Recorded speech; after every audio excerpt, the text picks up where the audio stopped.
Salve, salve, viajantes! Sejam bem-vindos ao canal Cortex. Quer saber como montei o meu canal? Curso completo no link da descrição.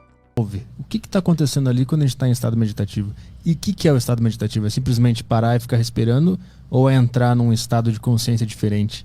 Pois é, Arthur. E aí nós temos várias respostas para isso, tá? A primeira delas depende de qual prática de meditação. Existem várias práticas meditativas, né? Então você tem desde as práticas mais conhecidas de prestar atenção na respiração, prestar atenção na respiração, né?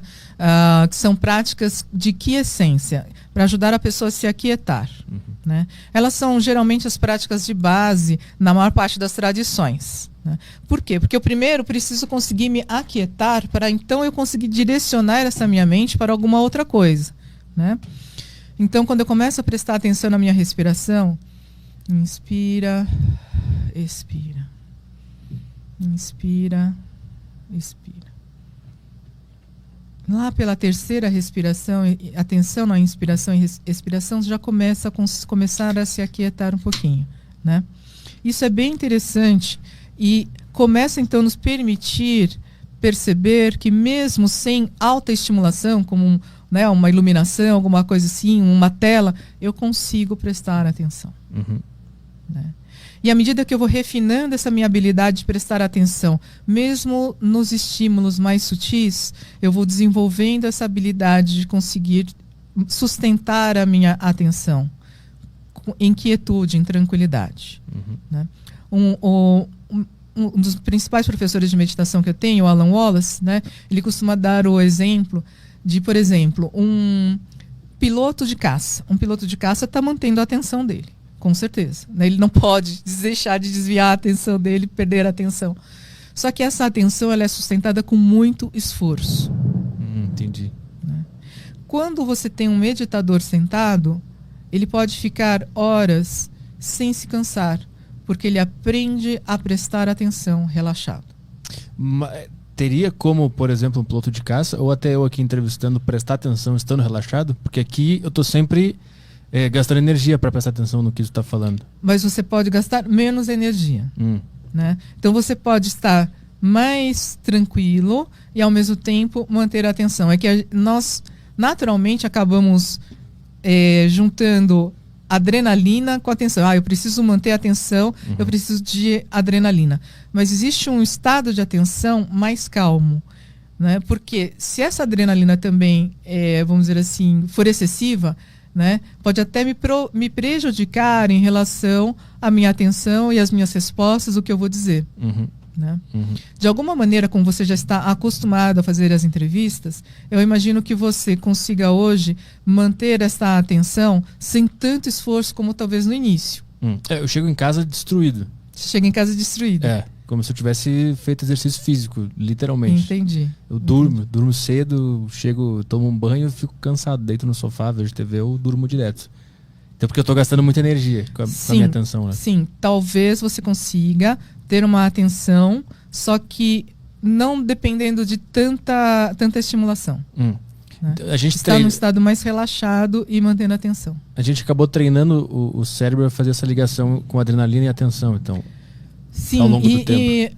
E porque o nosso sistema de luta e fuga, de certa maneira, ele faz isso. Né?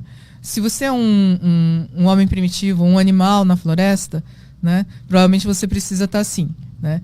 Tipo assim, o que está acontecendo? Você precisa desse tipo de atenção para sobreviver. Mas, com o tempo, né, a gente, com o tempo que eu digo, com a evolução da história da humanidade, a gente não está mais tão sujeito a estas intempéries externas. Né? Lá fora pode ter trovão, enfim, né, uma tempestade, mas a gente está aqui. Se a gente está aqui, a gente não precisa desse nível, né, de descarga de adrenalina para manter a nossa sobrevivência e para estar bem. Tá? Então, é uma sofisticação. Tanto que existe um livro a respeito da história da meditação, né, de um antropólogo chamado Johnson. Esqueci o primeiro nome dele. Mas o Johnson diz o seguinte, que provavelmente as primeiras práticas meditativas iniciaram quando o homem dominou o fogo. né? Práticas mais formais. Por quê? Quando o homem passa a dominar o fogo, ele pode se reunir ali junto com os seus companheiros, né? E ele sabe que está protegido dos animais da floresta. E aí deu um tempinho pro cérebro dele ficar relaxado. Isso. Sem contar que a própria chama, né, ajuda a entrar nesse estado alterado de consciência. Wheeler Johnson é o nome do antropólogo. Então, e para mim faz total sentido, né? Porque você realmente precisa ter um mínimo de estado de conforto, de segurança, para você começar a entender que você pode relaxar e manter a sua atenção. E eu vou perguntar o que eu te perguntei lá no início, antes da gente fazer esse caminho para explicar tudo isso. O que acontece no cérebro quando ele está em estado de meditação? Isso. Então, voltando um pouco. Na verdade, depende do tipo de prática e depende do seu nível de treinamento, né? Então, existem práticas, por exemplo, que são puramente mais atencionais, né? Essas que nos ajudam a ficar mais quietos, entrar em práticas de quiescência, tá? Essas práticas, em geral, elas ativam mais áreas do cérebro pré-frontais, áreas de atenção nessa região pré-frontal do cérebro, e com isso você vai aos poucos refinando essa habilidade de atenção, mesmo para essas coisas mais sutis como a própria respiração ou o movimento respiratório no corpo. Né?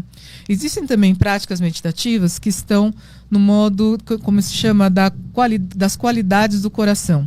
Né? Elas são práticas de compaixão, de bondade. Então aí o objeto da sua prática não é mais a respiração, mas é tentar gerar um estado de amorosidade, de compaixão por você, pelas pessoas, né?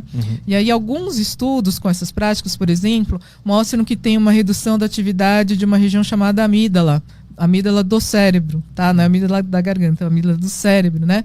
E que está relacionado, então, com a redução dessa estimulação excessiva, né? Então, a pessoa consegue se acalmar e com isso, provavelmente, vem essa sensação, desse desenvolvimento, dessa amorosidade, dessa compaixão. Mas né? A amígdala no cérebro, ela serve para quê? O que ela faz? Essa região do cérebro, ela é uma região de alerta.